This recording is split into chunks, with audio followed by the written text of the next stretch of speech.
Bonjour à tous et bienvenue sur Agorska TV pour Tutti Foot. Cette semaine, nous recevons Johnny Placide, gardien du Sporting Club de Bastia, en visio David Faderne. Pour cette partie amateur, je suis accompagné de Patrice. Bonjour Patrice. Bonjour Jean-Baptiste. Brice à la réalisation comme d'habitude pour cette émission. Et on peut commencer directement, Patrice, par la Régionale 4. Les Régionale 4 qui a vu la victoire de Ponteletch, 5-0 face à la Jointe. Le Nio, lui, s'est imposé 2-1 face au leader, la réserve de Porto V, qui on le voit au classement. Porto V qui est toujours premier, la réserve avec 49 points. Le second, le Niolo, avec sa victoire qui recolle avec 40 points. Second et troisième, Ponteletch avec 36 points. Bien sûr, qui ferme la marche, la Jointe avec 12 points, qui est 9e. Pour les prochaines journées, la réserve de Porto V va recevoir la réserve du Sud et la réserve de Lupin va recevoir Toga.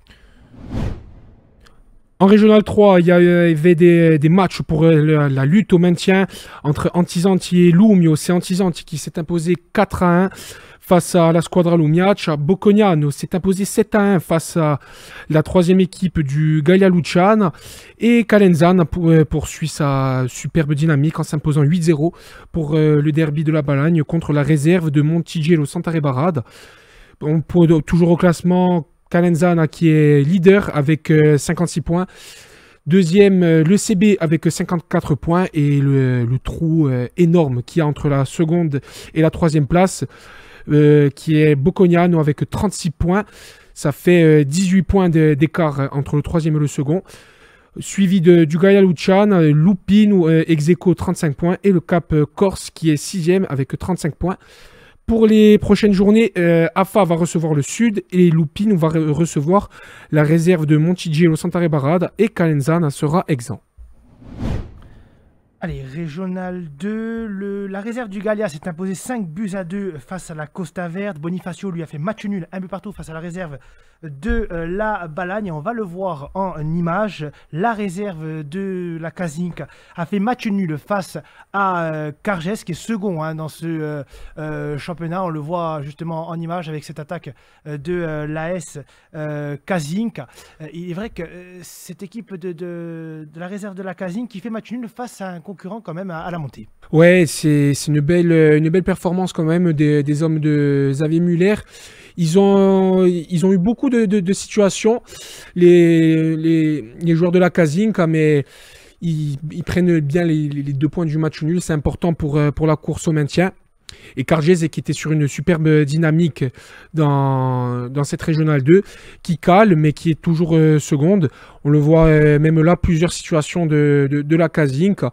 Ils auraient pu gagner ce match, les hommes de Xavier Muller, mais ils n'ont pas été assez tueurs pour emballer ce match. Et surtout que Kazinka est en train de revenir petit à petit sur le Nîmes. On sait qu'il reste très peu de journées justement, alors qu'il y a un superbe but, le superbe lob de l'attaquant de la Kazinka. Mais c'est vrai que cette équipe de la Kazinka qui s'est relancée, elle avait battu le GFCBL à domicile lors de la présente journée quand ils avaient reçu. Et là justement ils ont reçu un des leaders. C'est pas une surprise bien évidemment, mais c'est vrai que ça peut faire du bien pour que cette équipe de la réserve de la Kazinka puisse recoller justement au Nibio. Et on le voit là, le ballon qui passe juste devant la ligne. Le joueur qui était un peu court pour couper la trajectoire. Et là le sauvetage sur la ligne, une nouvelle fois des joueurs de la Kazinka.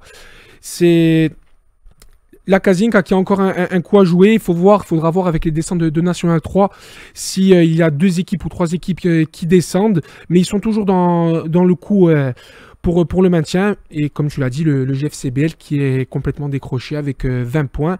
Et la Kazinka qui en a 28. Le GFCBL qui à moins d'un miracle et sera relégué en R3 la saison prochaine. Pour les prochaines journées, Monticello va recevoir justement la réserve de la Kazinka. La Costa Verde, lui, va recevoir Bonifacio. Et la réserve de Corté va se déplacer à la réserve de la Balagne. Régional 1 maintenant, Borgo qui s'est imposé face à AFA 2-1. Borgo qui remonte à la 8e place. Et c'est de plus en plus compliqué pour les hommes de Jean Toussaint Mouret qui sont 11e avec 31 points. Ils glissent doucement vers... ils sont dans la zone de relégation avec 31 points. Ghisonaccia qui s'est incliné aussi face à Porto Vecchio aussi qui remonte 7e dans le classement. Et l'FJEB qui a perdu 4-2 face à la réserve de Fourian. Il y avait beaucoup de matchs pour la lutte au maintien avec des concurrents directs. Et on va le voir, la première défaite en Régional 1 du GFCA face aux Zouars, 2-1. Cette équipe de Propriano qui a su mériter, qui a su prendre le match par le bon bout, et l'ouverture du score sur cette tête des joueurs de Propriano. Ensuite, c'est la réduction du score de Laurent Pompogne sur une très belle ouverture. C'est la première défaite, mais qui n'enlève pas la saison exceptionnelle des Gaziers qui, sur 16 matchs, ont gagné 13 fois, 2 nuls et la première défaite justement à Propriano. Et justement, je pense que ça ne va pas non plus. Alors c'est un coup d'arrêt, bien sûr, parce que je pense que l'objectif aussi, hormis la montée, c'était de rester invaincu dans ce championnat. Et là, on le voit justement en image, le bon travail de Laurent Pompogne qui dribble le gardien et qui va justement marquer le but. Mais c'est vrai que cette équipe du GFCA qu'on pensait invincible, eh ben, finalement, elle a déjoué sur le terrain de cette équipe du Zvar qui, on l'a dit, a mérité bien évidemment cette victoire, mais surtout qui empêche peut-être un objectif aussi un peu plus, comme on l'a dit, la montée, c'était d'être invaincu dans le championnat. Oui, ce qui n'enlève pas que le GFCA est la meilleure attaque, 49 buts, meilleure défense, 11 buts. Il domine les débats. Cette défaite ne vient pas entacher l'exploit qu'il réalise cette saison. Allez, National 3, groupe D, la réserve du Sporting s'est imposée 2-1 face à Saint-Ouen. La réserve de la Ajaccio recevait Wassel, ils ont fait 0-0 et le leader, le FC Borgo, se déplaçait à Bretigny 0-0. Aussi pour les hommes d'Adrien Rossigne et de Gary Koulibaly, on le voit au classement, Borgo est toujours premier avec 34 points. Le Sporting s'est invité dans le top 3 puisqu'ils sont seconds avec 31 points. La réserve de la Ajaccio, elle est cinquième avec 28 points. Pour les prochaines journées, il y aura le derby entre le FC Borgo et la réserve du Sporting Club de Bastia. Et la Ajaccio, lui, va se déplacer du côté de Château. Ça va être un match très intense entre Borgo et la réserve du Sporting. Parce que si le Sporting gagne, ils reviennent à hauteur du FC Borgo à ex-aequo pour la première place de ce groupe D de National 3. National 3, groupe J, le Sud qui s'est incliné à Rousset, 5-2, le leader. Le Gaia Luciana qui a fait un but partout face à Canet-Rocheville. Canet qui a ouvert le score à la 13e minute. Le Gaia, qui on le voit en image, est revenu sur une tête de Anthony Safour. Le Galia qui se hisse à la 8e place du classement avec 25 points. Le Galia qui est plutôt loin de la zone de relégation, mais qui est un peu dans le ventre mou de ce groupe J. Ouais, effectivement, ils sont dans le ventre mou. Après, il y a quand même un bon travail de fait de la part des dirigeants et du staff du Galia Lucian. C'est vrai, 8e avec 25 points. Ils ont quand même un matelas assez conséquent sur la zone de relégation. On voit pour l'instant Corté, on va en parler de Corté aussi, qui a relevé la tête. Mais c'est vrai que cette équipe du Galia a su retrouver les ressources nécessaires pour revenir à revenir dans cette rencontre et surtout pas perdre de points à domicile. Et ça, c'est le plus important. Oui, le Galia qui ont eu plusieurs situations. On le voit là, une frappe bien enlevée par le gardien de Canet-Rocheville. Ils auraient pu espérer mieux, mais ça fait partie du foot. Et par moments, ça ne rentre pas. Mais je me fais pas de soucis pour le Galia cette saison, qui vont sans doute se maintenir. Et Corté qui s'est imposé 3-1 face au second qui est fausse. On a eu les réactions de David Faderne sur la saison, sur comment vit le groupe, et aussi il s'est exprimé sur l'élimination en Coupe de Corse face à Bastelicac, 5-2. Bonjour Jean-Baptiste, oui, on va la mettre avec les 2 victoires qu'on avait acquis les 2 journées précédentes. Enfin, on avait perdu à Canet, mais avant on avait déjà gagné 2 fois à domicile contre Galia et contre Villefranche, donc on rajoute une 3e victoire en 4 matchs. Donc forcément, ça nous donne beaucoup d'espoir pour la fin de saison. Il reste 9 matchs, 4 matchs à domicile et 5 matchs à l'extérieur. On est un petit peu mieux que début janvier. Mais bon, la tâche, elle s'annonce quand même assez difficile, puisque sur les 9 matchs qui restent, il faudra en gagner au moins 5. Minimum 5, voire plus, peut-être plus, pour se maintenir. Donc, on va dire qu'on reste en vie. Il faut prendre des points d'ici là, parce que bon, si on prend 0 points d'ici à l'Est, évidemment qu'une victoire à l'Est, ça Ça sera important parce que personne ne joue, donc forcément on pourra prendre des points sur les concurrents directs et peut-être recoller aux 3 équipes qui sont devant nous avec 20 points. Nous on a 16 points. Donc si on veut pouvoir recoller en gagnant à l'Est, en espérant gagner à l'Est, mais il faut qu'on prenne des points d'ici là. Et on a un déplacement très difficile à Marseille contre l'OM. Et ensuite, on aura la réception de Montpellier qui sera aussi déterminant. Ça sera déterminant parce que Montpellier fait partie des équipes qui sont à 20 points. Assez fluctuant. La semaine dernière, on sortait d'un match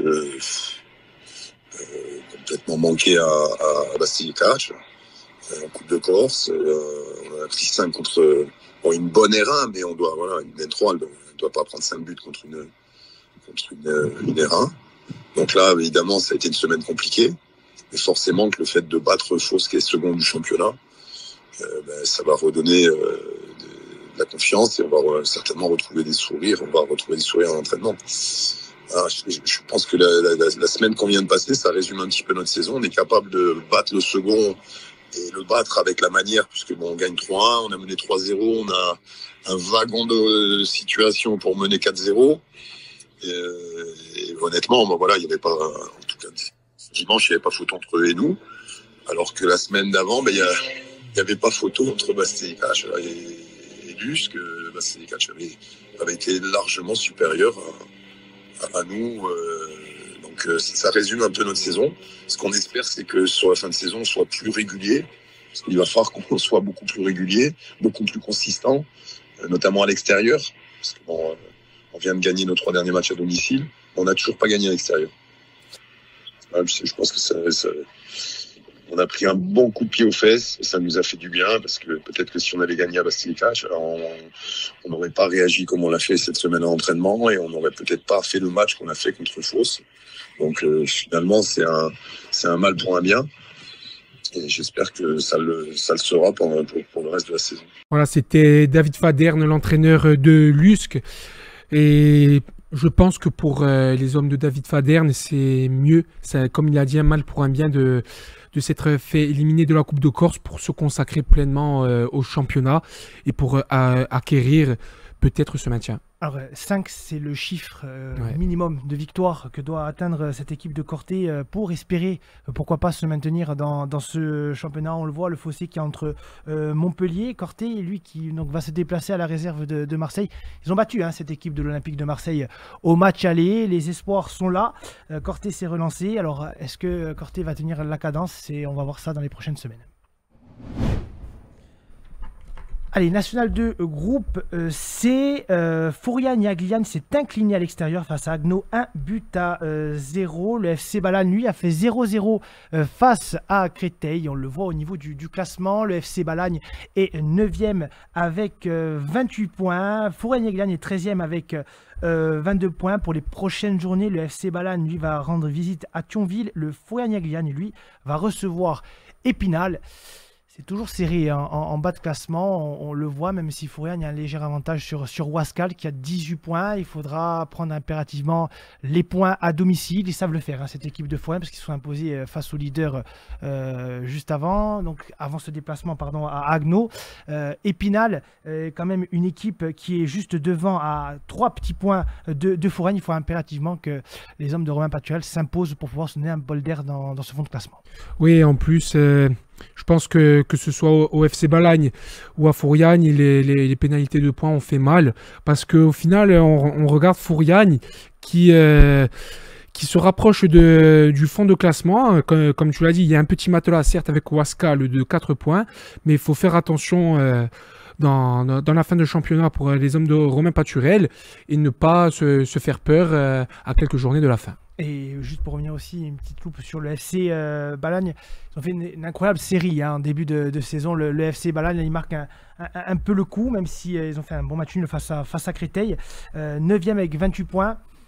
Voilà, il faudra aussi prendre quelques points pour bien s'assurer, même si je pense que le maintien n'est pas quasiment assuré pour le FC Balagne, mais je pense à 1 ou 2 victoires près, le FC Balagne peut s'assurer le maintien en National 2. C'est dire l'importance de prendre des points dès le début de saison au vu des performances de certaines équipes dans ce championnat. Oui, et puis aussi des problèmes qu'il peut avoir en cours de saison, et on le voit, le FC Balagne qui a un matelas un peu plus confortable que Fouriagne. La Ligue 2 maintenant avec Johnny Placide qui nous a rejoint et Bernard. Johnny bonjour, Bernard bonjour. Bonjour. Les pros sont là. Voilà. On peut commencer directement Johnny avec les 200 matchs en Ligue 2 passés. Ça représente quoi pour vous? C'est un accomplissement ces 200 matchs en Ligue 2? Ouais, bah ça représente beaucoup de choses. Déjà la longévité. Là, on parle que de la Ligue 2 et j'ai la chance d'avoir fait des matchs en Ligue 1 et notamment à l'étranger. Donc oui, une satisfaction. J'espère que ça va pas s'arrêter là, malgré mon jeune âge, on va dire. Mais content. Et en plus de ça, voilà, avec les 100 matchs aussi avec le Sporting. Donc c'est une fierté aussi de perdurer dans un club. Donc très content de cette stat. Justement, au niveau statistique, vous avez commencé d'abord par la Ligue 1 avec le Havre et après la Ligue 2 aussi avec le Havre quand ils étaient descendus l'année suivante. Il y a un souvenir particulier de ces débuts justement en carrière, que ce soit en Ligue 1 ou même en Ligue 2 déjà du côté du Havre? Bah moi, c'est vrai que ça a été particulier ma première en Ligue 1. Donc c'était avec Frédéric Hans qui nous a pris à la trêve de décembre en Ligue 1. Alors j'ai démarré en fin de saison, donc il restait je dirais 8-9 matchs, on était déjà condamné à descendre, donc ils voulaient préparer la saison d'après.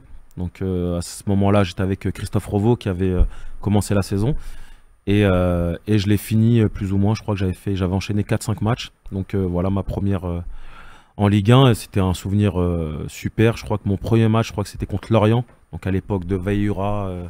Grosse équipe. Veillura, ouais, grosse équipe dans les buts. Je sais plus si c'était au Dard ou mais je me rappelle de cette équipe, de cette grosse équipe de Lorient. Donc ouais, un énorme souvenir et puis c'est ce qui m'a lancé dans le monde pro. Ce qui vous a permis par la suite de signer justement au Stade de Reims aussi. C'est ça. Bah après, avec le Havre, j'ai enchaîné 2-3 saisons, je crois, en pro. Bon, on est descendu, donc j'ai fait ma première saison complète au Havre. Et puis j'ai enchaîné 2-3 ans, je pense. Et puis voilà, ce qui m'a permis de derrière signer au Stade de Reims. Johnny, maintenant, on va parler des statistiques. Le Sporting, c'est la deuxième meilleure défense du championnat, avec un goal average positif à +6, avec 29 buts marqués par l'attaque. Cette saison, ce qui fait la force du Sporting, c'est surtout cette défense, parce que le Sporting est 8e, mais la deuxième meilleure défense du championnat. Bah ouais, aujourd'hui c'est une force pour nous. C'est vrai que pour exister aussi dans un championnat, faut avoir une bonne défense et d'ailleurs on est la meilleure défense aujourd'hui parce que tout le monde défend et ça faut le souligner. C'est pas que le gardien. Et c'est vrai qu'aujourd'hui, on a la chance d'avoir les 11 joueurs qui défendent le premier rideau. Voilà, on a un coach qui est beaucoup basé là-dessus. Et aujourd'hui, ça nous réussit. Et je pense que dans un championnat, quand on veut avoir des ambitions, faut prendre le moins de buts possible et derrière prendre des points à chaque match. Donc c'est une bonne stat et j'espère qu'elle va durer jusqu'à la fin de saison. Justement, vous parlez de prendre le moins de buts possible. On sait qu'on a un peu pêché des fois en attaque. Il y a des scénarios de certains matchs, cette saison justement, où on peut se dire, vous, avec l'expérience que vous avez, notamment au Sporting, avoir eu des regrets sur certaines rencontres. Ah bah oui, il y en a eu pas mal, surtout en début de saison. Je pense qu'aujourd'hui, avec 5 ou 6 points de plus, ça aurait été pas volé. Maintenant, voilà, je pense qu'on a une équipe jeune aussi. Faut être voilà, pas trop sévère. Mais voilà, on sait qu'il y a eu des matchs où on aurait pu faire beaucoup mieux, surtout par rapport aux occasions qu'on a eu durant certains matchs. Mais voilà, on sait que déjà c'est positif de se créer autant d'occasions, donc ça faut le garder. Aujourd'hui, j'ai l'impression que on s'améliore aussi par rapport à ça. Donc j'espère que ça sera de mieux en mieux, mais faut toujours pas oublier que Aujourd'hui, on a beaucoup de joueurs qui découvrent aussi cette ligue. Pas mal, c'est leur première saison. Donc voilà, et je pense qu'il y a une marge de progression énorme et on voit que ça progresse de match en match.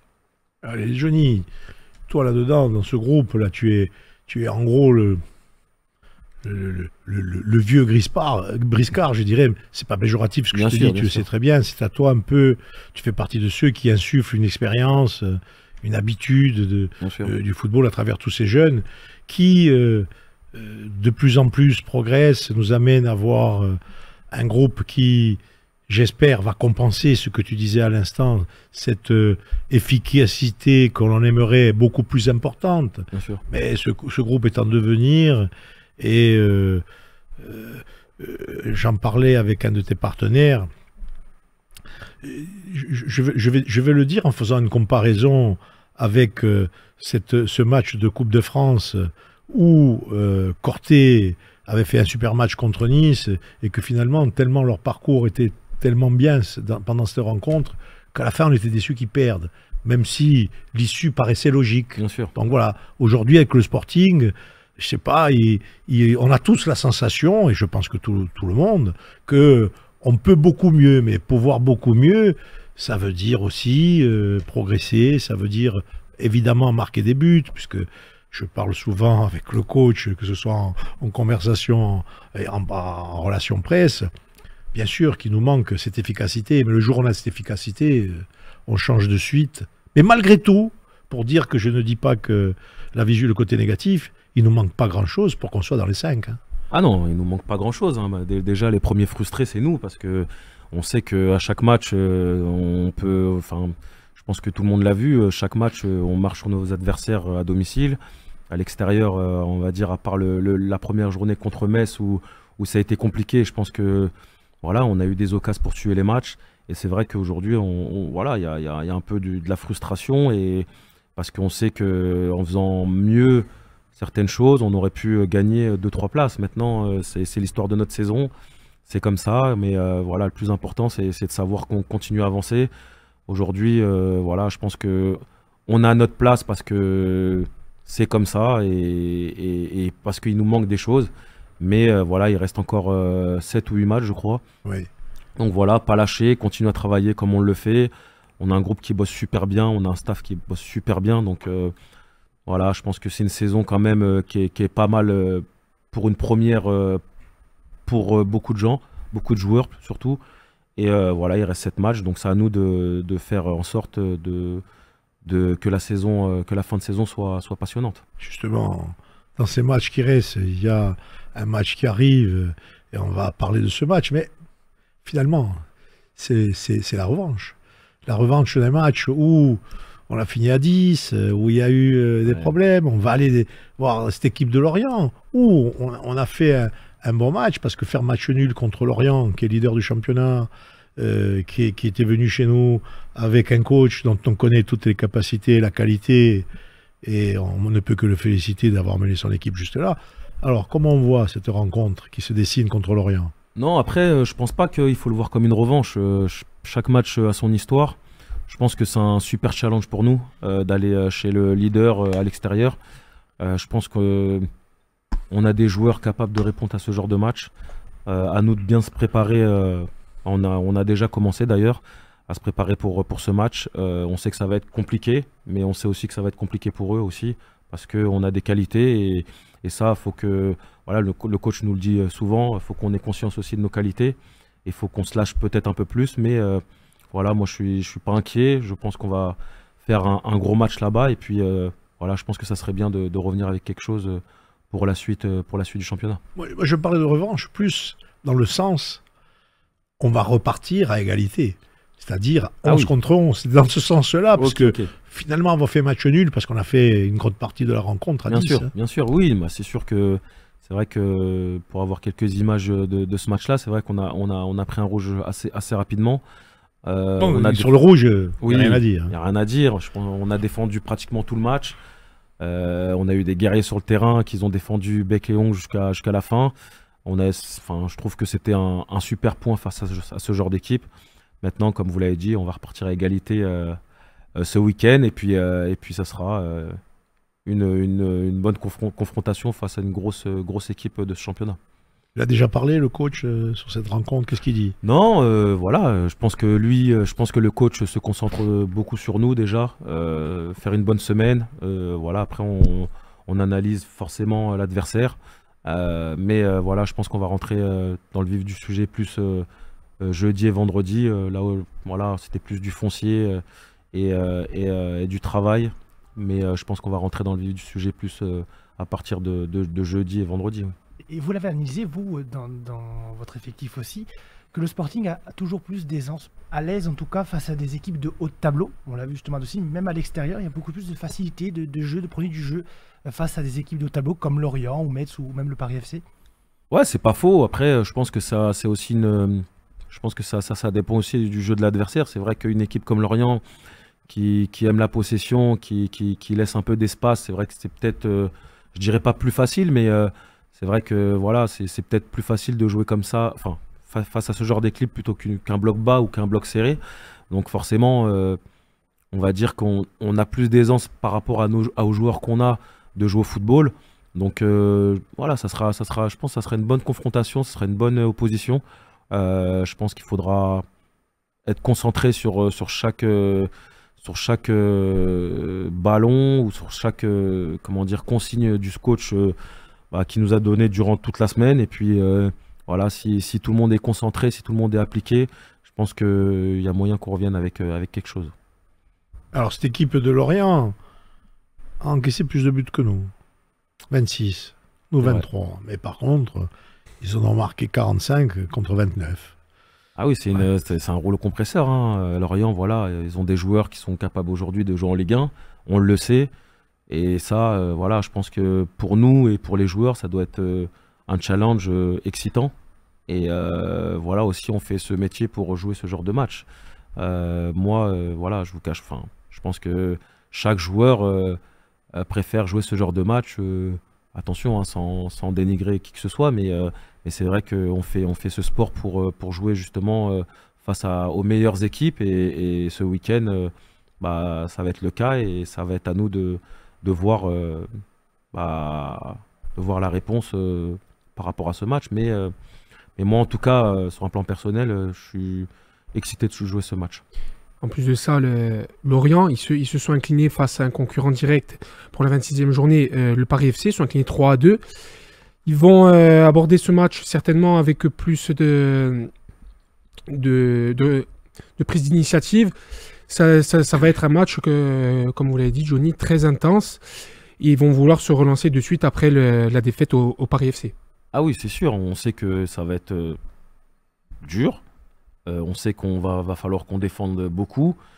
Maintenant, voilà, c'est à nous de faire comprendre aussi qu'on va chez eux, pas pour défendre pendant 90 minutes, mais aussi de poser notre jeu, de les mettre en difficulté.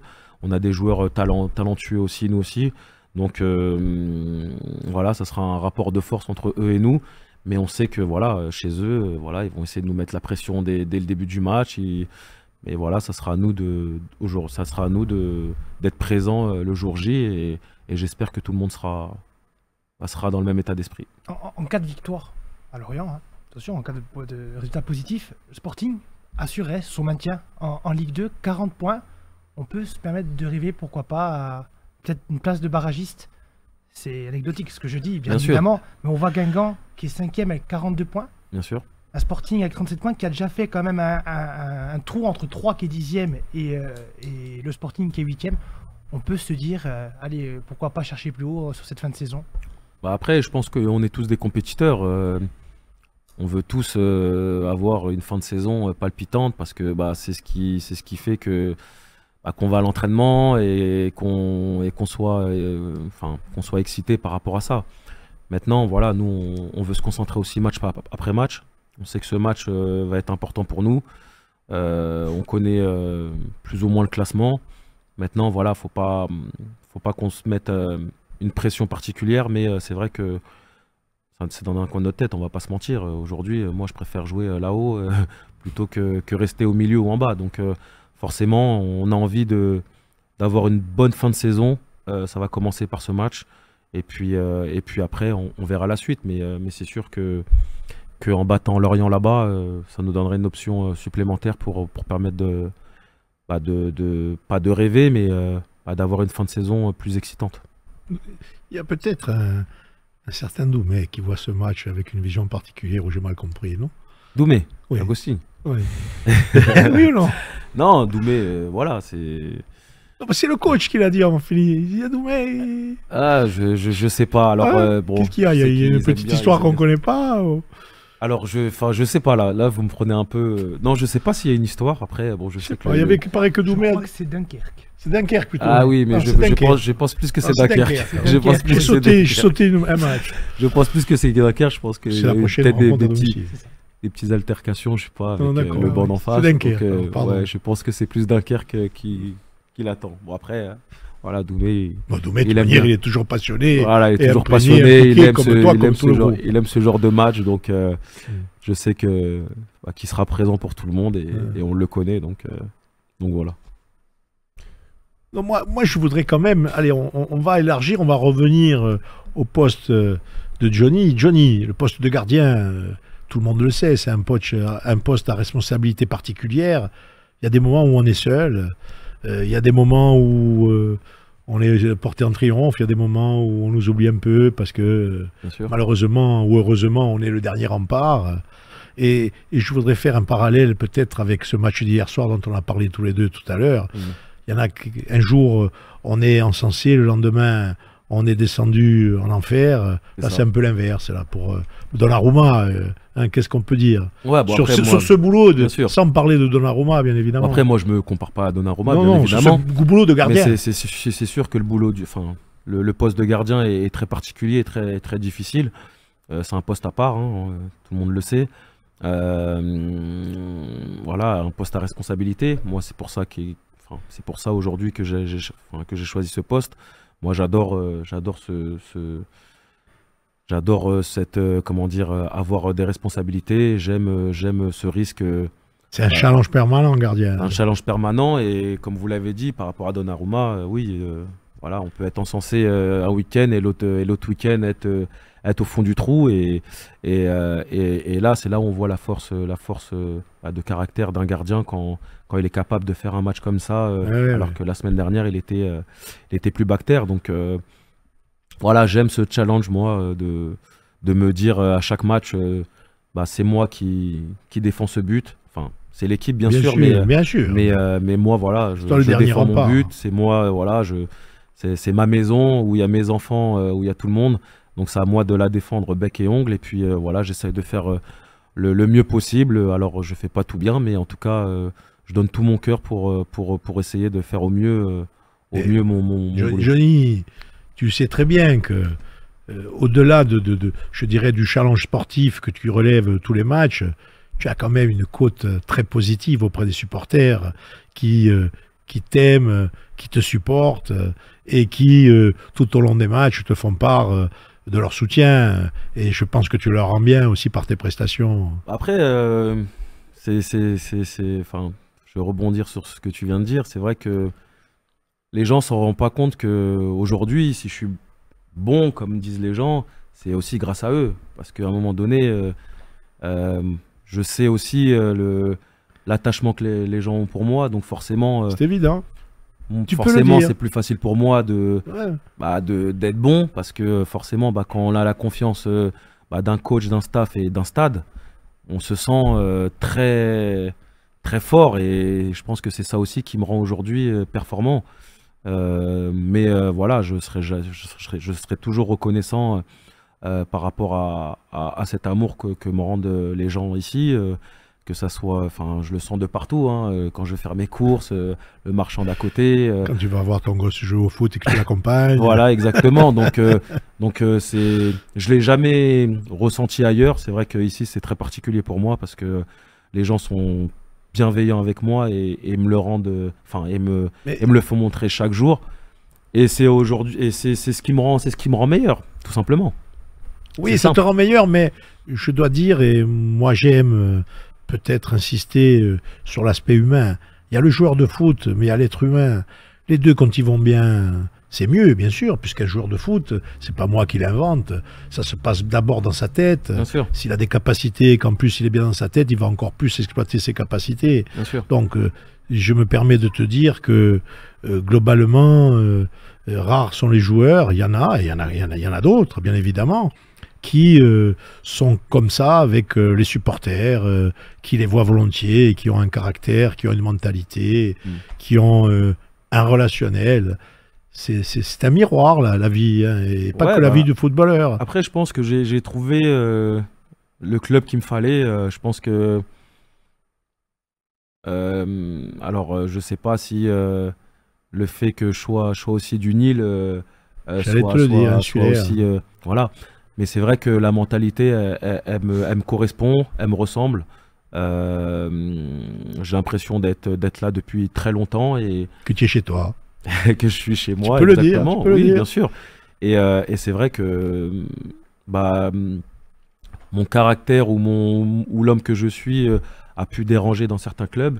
Mais ici, c'est vrai que voilà, j'arrive à être moi-même et j'arrive à m'épanouir, que ça soit au foot ou avec ma famille, tout simplement.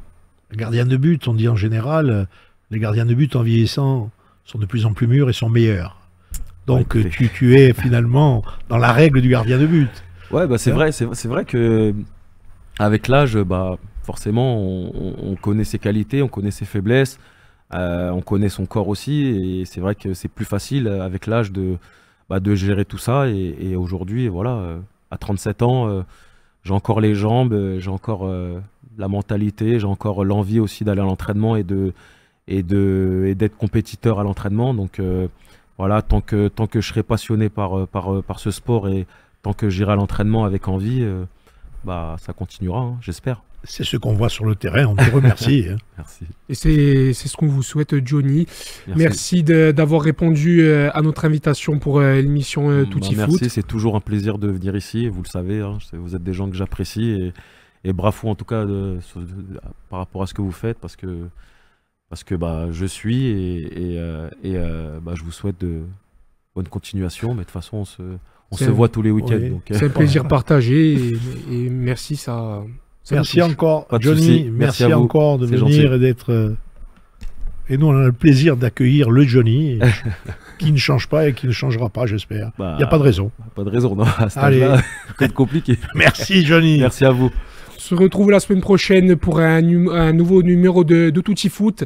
Pensez, on le répète dans la description, mais à vous abonner à la chaîne YouTube d'Agorska TV et d'activer les notifications pour ne rien manquer des prochaines émissions qui vont sortir sur le site internet et la chaîne YouTube d'Agorska TV.